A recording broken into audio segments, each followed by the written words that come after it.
বউ গো ও সোনার বউ রে,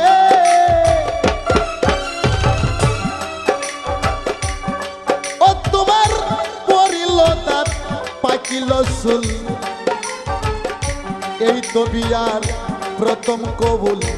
দেশে যাওয়ার চিন্তা করছনি, আর শুনছনি বউ শুনছনি রে ও সোনার বউ, শুনছনি